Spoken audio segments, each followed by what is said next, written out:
일단 자연재해가 발생하고 있는 우리나라 관련주 흐름을 좀 짚어보자라고 말씀하셨습니다. 어떻게 보면 굉장히 민감한 주제입니다. 왜냐하면 어떤 분들에게는 상당한 아픔일 수가 있는데 또 이렇게 시장을 움직일 수밖에 없는 현실이에요.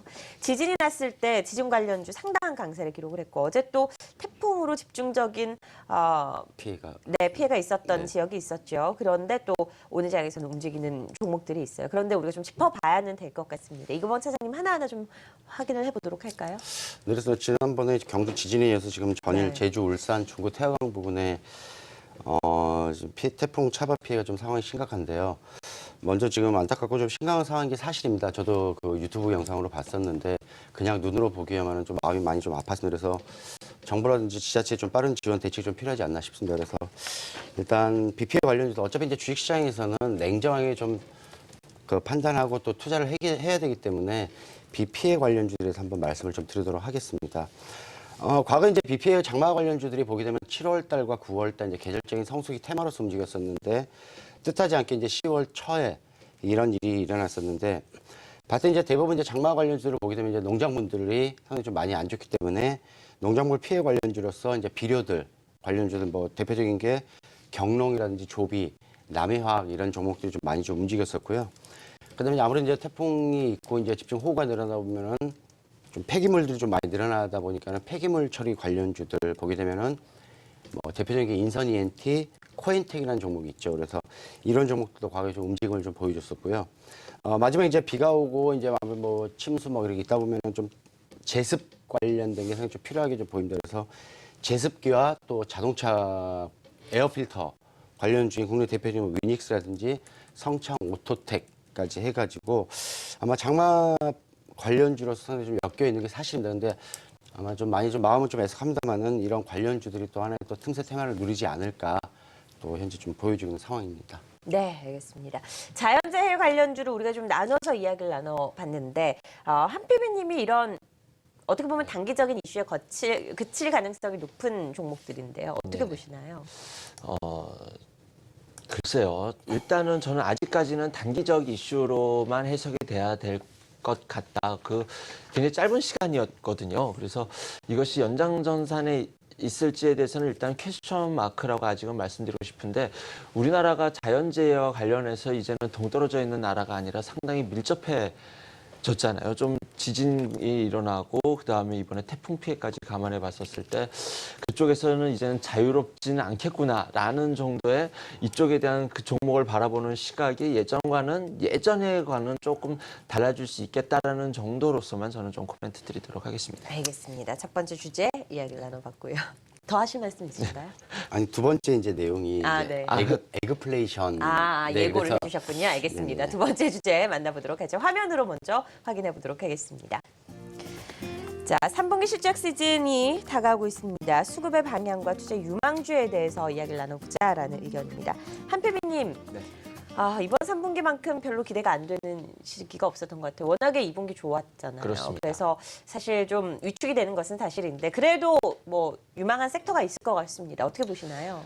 주식시장에서 투자 판단해야 되는 가장 중요한 두 가지 기준점을 찾아라 하면은 바로 수급과 실적이 될 것 같아요. 그런데 아까 말씀하신 것처럼 10월에 시장에서 투자를 할 때 어디에다 무게중심을 둬야 될 것이냐라고 한다면 저는 실적보다는 과감하게 수급을 선택하셔야 된다라고 좀 말씀을 드리고 싶습니다. 실적이 왜 그러냐 결론부터 말씀드리자면 실적이 좋아지고 좋아질 것이고 더 좋아지는 미래에 대한 기대감들이 있는 종목들은 이미 주가가 많이 올라와 있습니다. 그래서 오히려 지금부터는 만약 예를 들어서 IT 업종을 좀 말씀드리도록 할게요. 장비와 소재 쪽에서 주가가 좀 상당히 고공권에 있는 종목들은 실적이 오히려 좋게 나온다 하더라도 이익 실현을 하고 싶은 자리이고 실적이 그거에 못 미칠 가능성도 상당히 높은 종목들도 꽤 있거든요.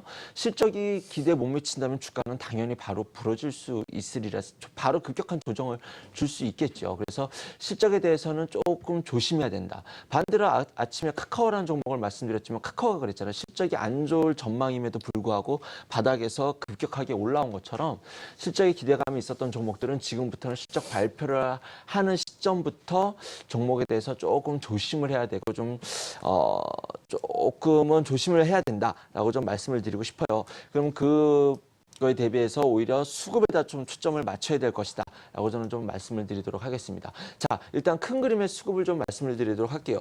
우리나라 앞으로 남아있는 4분기 동안의 글로벌 수급은 어떨 것이냐. 일단 박스권 상단부에 있다는 부담감이 있고요. 달러 강세, 그다음에 유럽 쪽에서 나올 수 있는 노이즈가 있고요. 그다음에 이번 달 중순에 미국에서 환율 보고서까지 이런 시장 상황의 분위기를 봤었을 때 패시브 자금이 성격의 자금이 우리나라 시장으로 꾸준히 들어오던 그것이 앞으로도 계속 이어질 것이다라고 전망하기는 좀 쉽지 않을 것 같아요.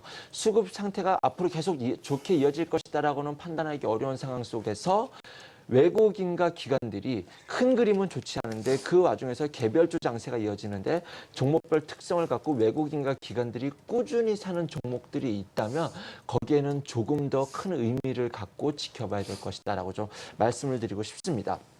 자, 일단 뭐 아까 실적과 수급이라고 말씀드렸는데 일단 실적에 대해서 말씀드리자면 항공주 3분기 실적에 대해서는 그 와중에서도 항공주와 화장품주가 있을 수 있을 것이고요. 그다음에 종목별로는 NC소프트, 하이닉스, 하나테크인, 그다음에 한솔케미칼 좀 업종이 상당히 나눠져 있죠. 실적이 기대되는 종목들이 좀 이렇게 좀 업종별로서도 차별화되면서 좀 나타나고 있고요.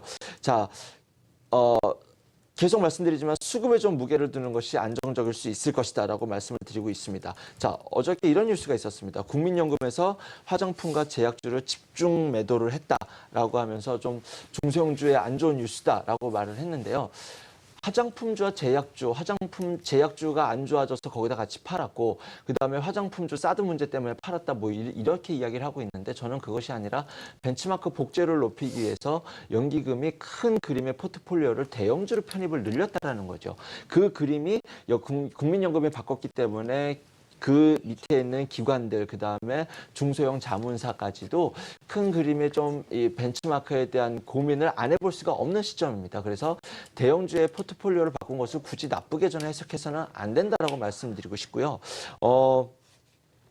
국민연금이 오히려 저는 이렇게 말씀드리고 싶어요. 어떤 종목을 샀는지에 대해서 관심을 가져야 된다고 생각을 합니다. 익히 아시겠듯이 자동차 업종을 샀고요. 그다음에 업종 대표주, 대형주 포지션을 늘려놨다는 점은 우리가 오히려 이 부분에 대해서 국민연금이 이쪽을 어디를 팔았다라는 데 관심을 갖기보다는 어디를 샀구나라는 데 좀 관심을 가지면서 수급이 기관과 외국인들이 사는 종목 그중에서 대형주의 어떤 종목들을 샀는지를 우리가 꾸준히 잡아간다면 지금 이 시장에서 좀 상방으로 갈 때는 사실 지수가 갈 때는 가는 종목이 올라타야 됩니다. 하지만 지금 시장 분위기에서는 조금 이런 외국인과 기관들의 수급을 등에 좀 같이 비빌 언덕에 좀 기대 보는 것이 조금 더 현명한 투자 전략이다라고 좀 말씀을 드리도록 하겠습니다. 네, 이기범 차장님은 어떻게 생각하시나요? 3분기 실적 시즌?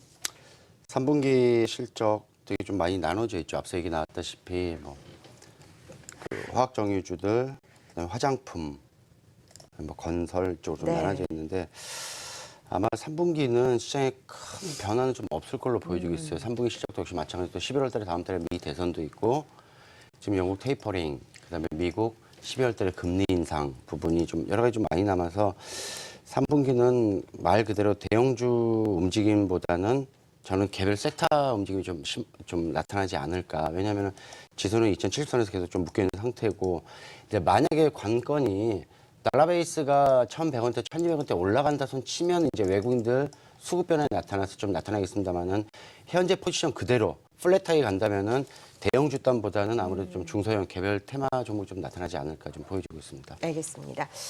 두 분의 이야기를 좀 들어봤는데요. 앞서서 우리 이기범 차장과 이야기 나눌 개별 종목들, 드론 관련주들 그리고 화장품 관련주들의 움직임 좀 짚어보도록 하겠습니다. 어떻게 봐야 됩니까? 네, 그래서 지금 먼저 화장품주를 말씀드리게 네. 되면은 최근에 지금 그 제약바이오, 화장품, 뭐 게임, 뭐 여러 가지 좀 많았었는데 엔터, 그다음에 뭐 K-팝 여러 가지 있었는데 이제 중국발 관련주들이 상당히 좀 사드 배치 관련 때문에 좀 냉랭했던 게 사실입니다. 사실인데 막상 이제 뚜껑을 열어봤더니 화장품주는 그렇게 큰 영향을 받지 않았다라는 부분이 나타났었고요. 그건 뭐냐면 철저하게 펀더멘탈 측면으로 9월 미칠 금액이 얼마나 늘어났느냐에 대한 좀 나타나고 있는데 실질적으로 9월 화장품 수출을 봤더니 YOY라는 거는 전년 동기 대비 전년과 작년에 봤을 때 현재 같은 기간 봤을 때 얼마큼 성장했냐 상당히 좀 중요한 부분인데 9월 달 화장품 수출액이 75% 플러스 성장이 늘어났어요. 전년 동기 대비 YOY. 네. 그러니까 상당히 좀 사드 배치 냉대 관계 속에서도 좀 선방했다, 화장품 업종들이. 그러다 보니까는 실적이 뒷받침되니까 외국인과 기관들이 다시 또 수급이 좀 늘어나면서 주가의 상승량이 좀 늘어나는 게 사실입니다. 그리고 두 번째로 이제 최근에 이제 10월 1일부터 7일까지 중국이 국경절을 맞았는데 국내의 요우커들이 상당히 좀 많이 늘어났었습니다. 뭐 가로수길도 마찬가지고 명동도 말할 것 없이 상당히 좀 많이 늘어나면서 화장품 매출 증가가 좀 많이 늘어났었는데 거기에 세부적으로 더 들어가서 봤더니 중국이 이제 과거에 기초 화장품에 대해서는 그 소비세가 없었는데 색조 화장품에 부과했던 30%를 소비세를 폐지를 하고 그다음에 고급 화장품들, 고퀄리티에 대한 화장품에 대해서 소비세 기존에 30% 받았던 거를 15%로 인하를 하다 보니까는 상당히 좀 기초 화장품부터 색조 화장까지 고급, 고퀄리티까지 좀 화장품 매출이 늘어났던 게 사실입니다. 그러니까 고마진 제품들이 늘어나다 보니까는 상당히 9월에도 수익에 선방을 했다. 그리고 3분기에도 실적 호조 업종에 화장품 업종에 이름을 올려놓고 있습니다. 다만 이제 좀 아쉬운 부분은 뭐냐면은 그 소비세가 폐지되다 보니까는 화장품 원료라든지 화장품에 대한 종목은 좋습니다만은 그 면세점 쪽에 대해서는 아무래도 좀 마진이 좀 줄어들다 보니까 면세점 매출이 좀 줄어들지 않느냐라는 좀 우려감이 있는 게 좀 사실입니다. 그래서 대표적인 게 최근에 움직였던 게 이츠스킨, 그다음에 또 중국 ODM 대표적인 업종인 코스맥스 한국콜마가 움직임이 좋았고요. 그다음에 색조 화장품 국내 대표적인 게 아모레지까지 해서 화장품 내에서 좀 움직임이 좀 활발하지 않았나 싶었습니다. 네, 드론 관련주에 대해서는 어떤 생각 가지고 계신가요? 드론이요. 드론 짧게 말씀드릴게요. 네. 드론이 뭐가 있었냐면은 이제 드론이 이제 대기업들도 그러고 미국도 역시 마찬가지로 유럽도 그러고 차세대 먹거리다라고 했었는데 그렇죠. 그럼 이제 과연 어느 정도 시장 성장성이 있어야 되는 부분이다. 뭐 2차 전지도 그러고 먹거리 사업도 그러고 성장성이 있고 사업 시장 규모가 어느 정도 캐파가 확정이 돼야지만 이게 이거 시장이 좀 일어나는 건데 미국이 어제 뉴스에 내놨습니다. 어제 뭐라고 내놨냐면은 차세대 국가 전략 기술로 드론을 발전시키겠다. 그다음에 거의 실행 지침 보도를 내놨는데 2020년까지 세부적으로 내놨어요. 2020년까지 미국인들 16%가 드론을 사용을 할 것을 목표로 하고 있고 그다음에 10년 내 지금 2016년이니까 2026년 10년 가까운 10년 내에 상업용 드론이 미국 경제 전체 92조의 경제적 이익과 10만 개 일자리 창출을 기대한다라는 얘기를 내놨어요. 네. 그런 드론 관련주들이 뭐 VR, AR 이렇게 신성장에 대한 먹거리가 상당히 좀 많이 좀 갈망이 좀 있는 상태에서 드론이 실질적으로 미국에서 이렇게 그 발전 실행 지침을 보도를 하다 보니까는 실질적으로 어떻게 나갔다는 게 이제 표가 보이다 보니까는 좀 움직임이 좀 좋아질 걸로 보여지고 있습니다.